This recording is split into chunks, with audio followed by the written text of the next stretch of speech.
दर्शकगण, श्रोतागण, भाई और बहनों, मातृशक्ति को नमन। खास, विशेष, मनमोहक, भलाई देने वाला, भलाई की बात करने वाला, सबका कल्याण करने वाला, सबके प्रति अच्छा सोचने वाला, सर्वे भवन्तु सुखिनः सर्वे भवन्तु निरामया के सिद्धांत पर चलने वाला। प्रतिदिन नई नई शिक्षा दी जाती है, प्रतिदिन नए नए जीवन उपयोगी टिप्स बताए जाते हैं। उसी क्रम में आज एक हमारी भारतीय संस्कृति की जो गिरावट हो रही है उसके मूल्य के बारे में बताया जा रहा है कि भोगवादी संस्कृति के नुकसान। भाई और बहनों, दर्शकगण, श्रोतागण, हमारा मनुष्य का शरीर होता है, समाज होता है, उसके लिए उसको कुछ आवश्यकताएं होती है। वो आवश्यकता है रोटी, कपड़ा, मकान, शिक्षा, चिकित्सा। ये आवश्यकताएं जायज है, इससे हमारा भरण पोषण होता है, हमारे परिवार का संचालन होता है, हमारे समाज का संचालन होता है। लेकिन इसके अतिरिक्त भी कुछ हम बहुत ऐसी चीज़ों का उपभोग कर जाते हैं जो कि किसी न किसी व्यक्ति को वंचित रखती है। वह भोगवादी संस्कृति कहलाती है। हम वेस्टर्न सिविलाइजेशन की ओर तरफ जाएं तो हम देखेंगे कि वहाँ पर भोगवाद को बहुत ज़्यादा महत्व दिया गया है।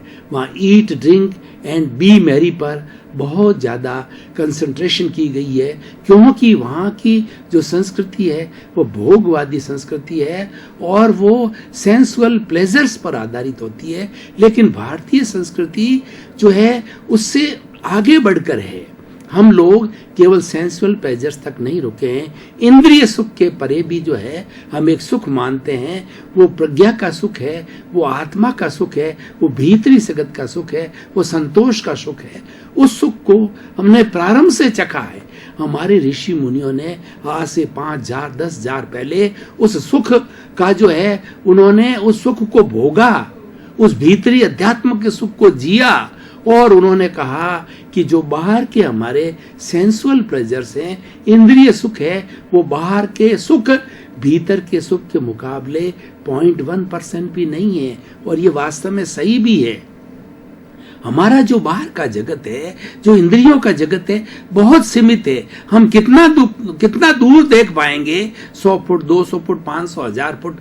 लेकिन पृथ्वी तो और सूर्य तो अनंत अनंत जो है दूरी पर आया हुआ है। ये भीतरी व्यक्ति अगर कोई जाता है, किसी को केवल ज्ञान होता है, किसको परफेक्ट नॉलेज होता है, तो पूरे चराचर जगत के अंदर चाहे कितनी भी दूरी हो, उससे कोई चीज छुपी नहीं रहती है। ये चीज भीतर से आती है, ये भीतर का सुख है, भीतर का जगत है। जो सेंसुअल प्लेजर्स होते हैं वह भोगवादी संस्कृति कहलाती है कि ज्यादा से ज्यादा चीजों का उत्पादन करो और उसी के हिसाब से पूरा सिस्टम बन गया। ज्यादा फैक्ट्रियां खड़ी करो, ज्यादा रोजगार दो और खूब उत्पादन करो और खूब चीजों को उपभोग करो। आज आप मार्केट के अंदर चले जाइए तो हमारा वेस्टर्न जो कल्चर है आज हमारी भारतीय संस्कृति पे हावी हो चुकी। मैं वेस्टर्न कल्चर की बुराई नहीं कर रहा हूँ, उसकी निंदा नहीं कर रहा हूँ। वेस्टर्न कल्चर के अंदर भी बहुत सी अच्छी बातें हैं, जैसे कि टाइम की punctuality, devotion and dedication to the work, patriotism, nationality and cleanliness, commitments, उस पे वो लोग बहुत खरे उतरते हैं। उसके ऊपर जो है हम लोग आंशिक रूप से खरे हैं या कमजोर हैं। तो भाई और बहनों, दर्शकगण, श्रोतागण, भोगवादी संस्कृति जो है हमको सूट नहीं करती है। इसके बहुत से नुकसान हैं। इसके कुछ मैं आपको कारण बताना चाहता हूँ कि भारत की इस वर्ष के अंदर 125 करोड़ की जनसंख्या वह 2011 के सेंसस के अनुसार है। आज तो 135-140 करोड़ की संख्या तक वह पहुंच गई होगी। और भारत का हृदय गांवों में बसता है। भारत की 80% आबादी गांवों में रहती है। भारत एक कृषि प्रधान देश है। लोग कृषि से ज्यादा काम चलाते हैं और वो गांवों के अंदर रहते हैं। इतनी बड़ी जनसंख्या के जो है भरण पोषण के लिए हमको बहुत सी चीजों की आवश्यकता होती है।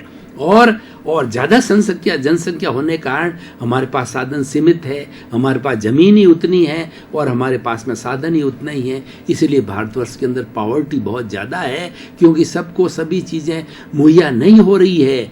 तो यहाँ पर जो भोगवादी संस्कृति जो आ चुकी, जो शहरों में आ गई है, और उसका थोड़ा थोड़ा असर गाँव में भी देखने को मिलता है कि शहरों के अंदर, मॉल के अंदर एक चीज की हजारों वेराइटीज रखी जाती है। अब देखिए, उसकी क्या आवश्यकता है? मनुष्य का भरण पोषण तो 5-10 ड्रेस से हो जाता है, एक मकान से हो जाता है। लेडीज की बात करें तो 2-4 कॉस्मेटिक्स से काम हो जाता है। हजारों लाखों की तरह की कॉस्मेटिक्स बनती है। और भाई और बहनों, दर्शकगण, श्रोतागण, मैं ये बताना चाहता हूँ कि भारतीय संस्कृति अहिंसावादी संस्कृति है। हम किसी का बुरा नहीं चाहते, हम किसी की हत्या को पाप समझते हैं, हम हिंसा को पाप समझते हैं। उस देश के अंदर क्या हो रहा है, उस देश के अंदर इतने रोज प्रतिदिन जो कॉस्मेटिक्स और सुख सुविधा और कोमल जो बैग बन करके आते हैं, रोएदार बैग बनते आते हैं, ये सब पशुओं की, पक्षियों की हिंसा करके बनाया गया। जितने भी बहुत से कॉस्मेटिक्स ऐसे हैं जो पशुओं का जो है या पक्षियों का हार्ट निकाल के बनाया गया है, उनकी जो है वो उनके मांस से वगैरह से, रुधिर से वो चीजें बनी है। तो भाई और बहनों, दर्शकगण, श्रोतागण, कितना हेय कार्य है, कितना ये गलत कार्य है कि हम किसी की जान लेकर के और जो है हम आनंद के साथ रहें और खूब भोग भोगें। ये बात तो बहुत गलत होती है। इसलिए भोगवादी संस्कृति के बहुत नुकसान है। और मैं आपको नुकसान बताना चाहता हूं। इसके आज पूरे एपिसोड के अंदर इस नुकसान को मैं बताता जाऊंगा और एपिसोड्स के माध्यम से मैं ये सलाह भी देना चाहूंगा, निवेदन भी करना चाहूंगा कि भोगवादी संस्कृति को रोकिए।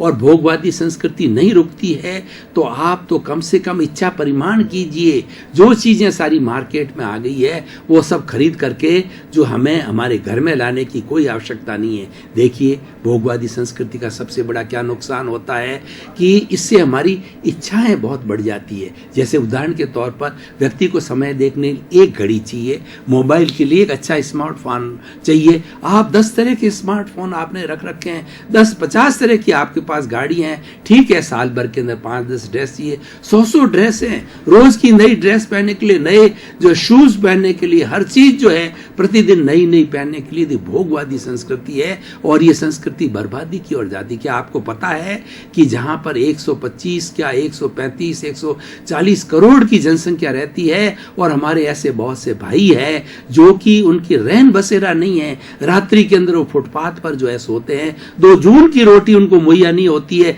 क्या किसी देश का नागरिक अगर वो फुटपाथ पर सोए और दो टाइम की उसको रोटी नहीं मिले और बेचारा जो है वो इलाज के लिए तड़पता रहे, क्या उस देश के देशवासियों को जो है अटालिकाओं के अंदर सोना और एसी के अंदर रहना, क्या ये जायज है?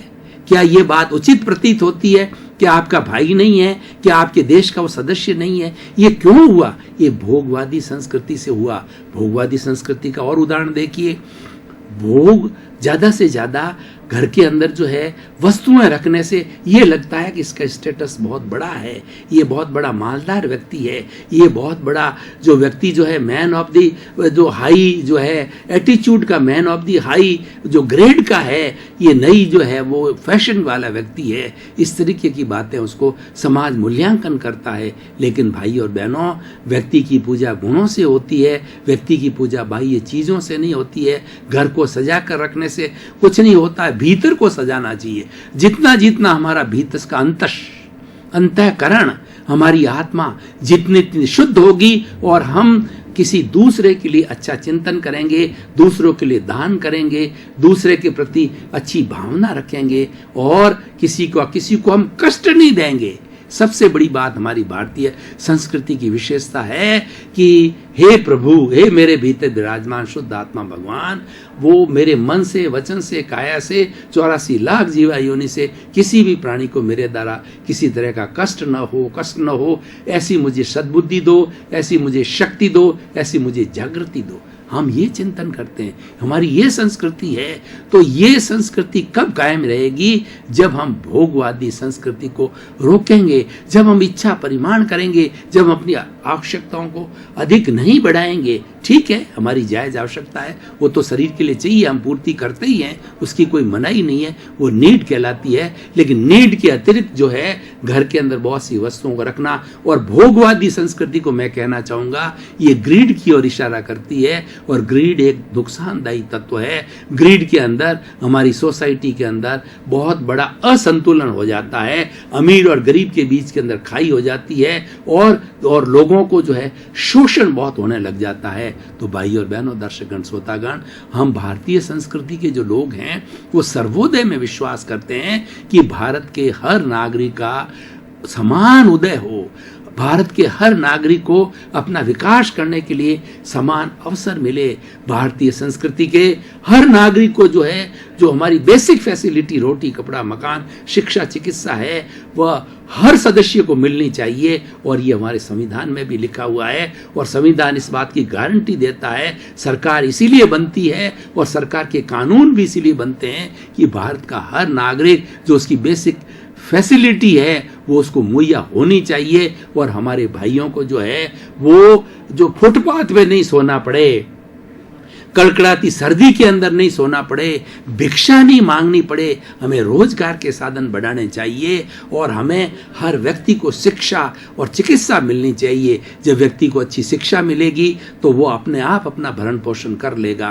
उसके लिए हमें स्कूल की, कॉलेजेस की, विश्वविद्यालयों की आवश्यकता सरकार बहुत कर रही है, बहुत कार्य हो रहा है, लेकिन अभी भी बहुत करने की गुंजाइश है। और मैं इस एपिसोड के माध्यम से ये कहना चाहूँगा कि भोगवादी संस्कृति का बहिष्कार कीजिए।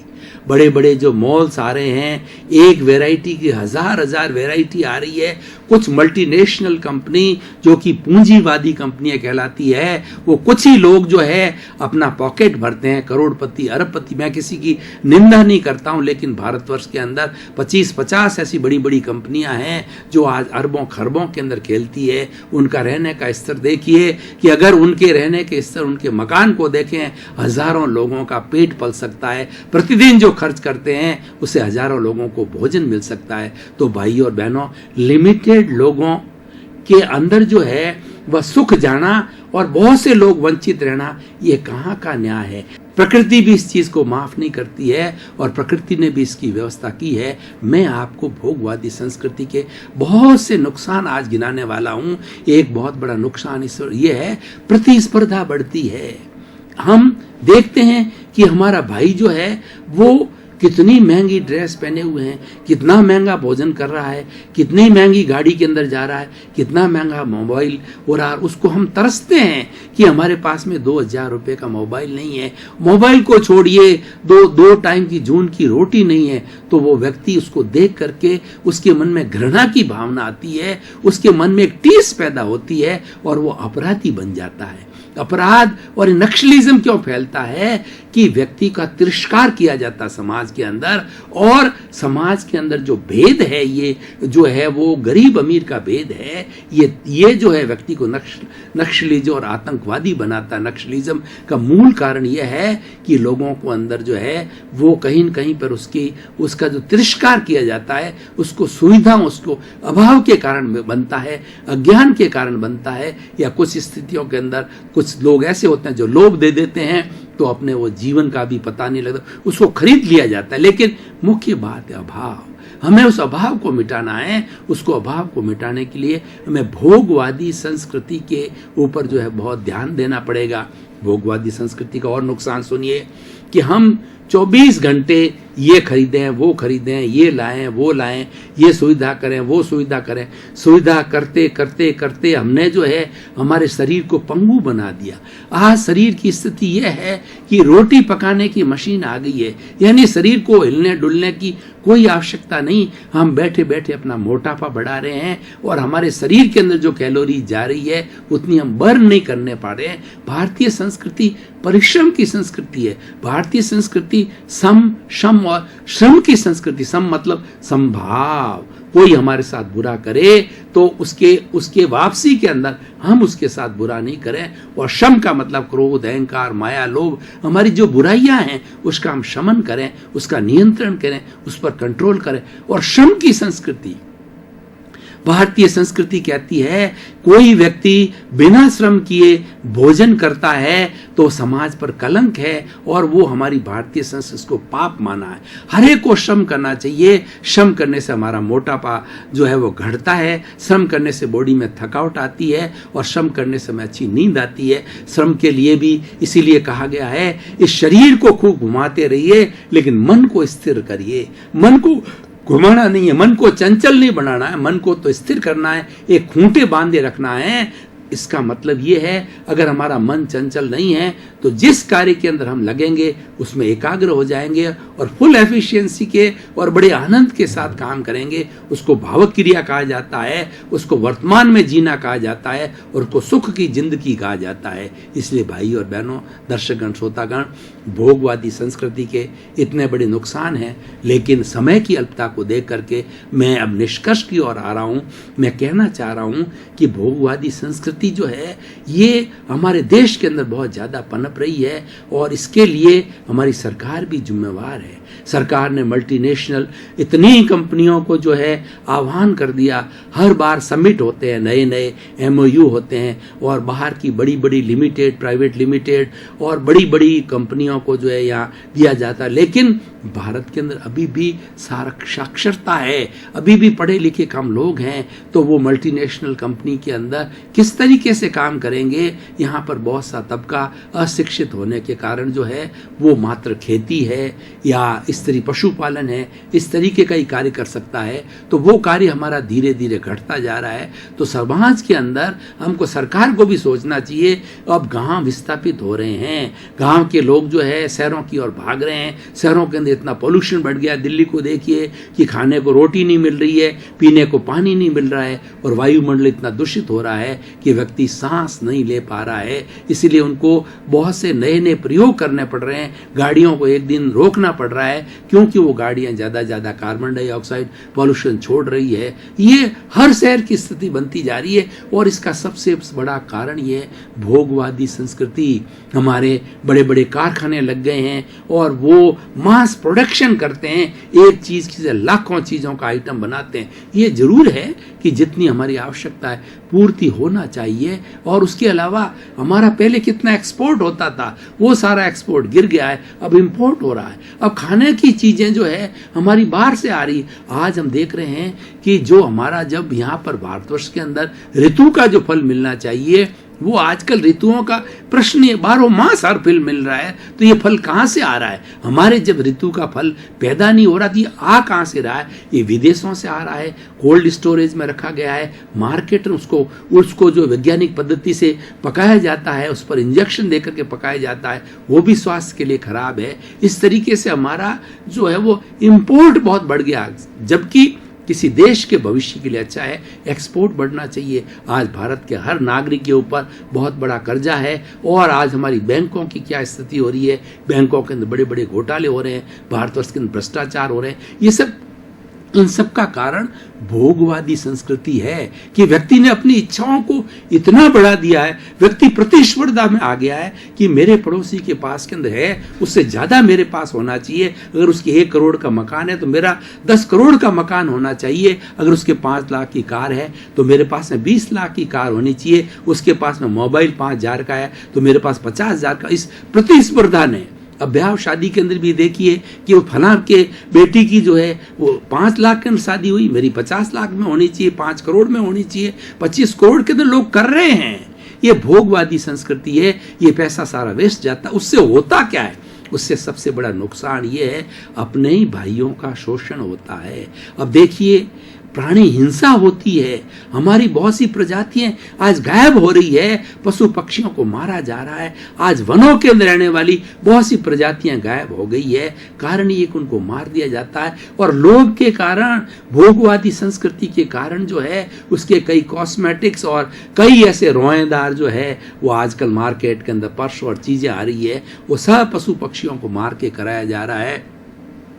और भोगवादी संस्कृति में लोग पहले, भारतवर्ष एक उदाहरण था कि भारत ऐसा देश है, पूर्ण शाकाहारी देश है।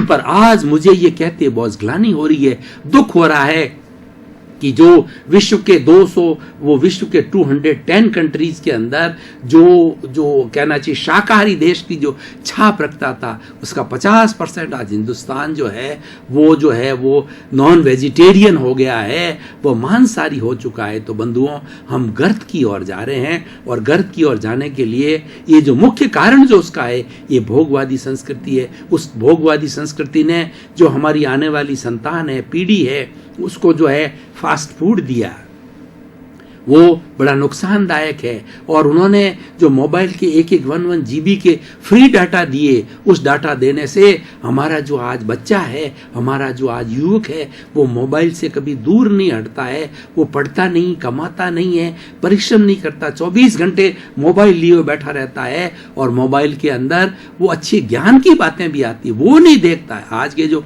टीनेजर्स हैं वो ज्ञान के आसपास नहीं होते। नाच कूद, गाना, ब्लू फिल्म्स, ये वो रात भर में वो देखते रहते हैं कि उसको फ्री डाटा मिल रहा है। इसको रोका, ये भी भोगवादी संस्कृति है, इसको रोका जाना चाहिए। और हमें हमारा जो पुराना चिंतन है कि हमें अच्छाइयों की ओर होना चाहिए।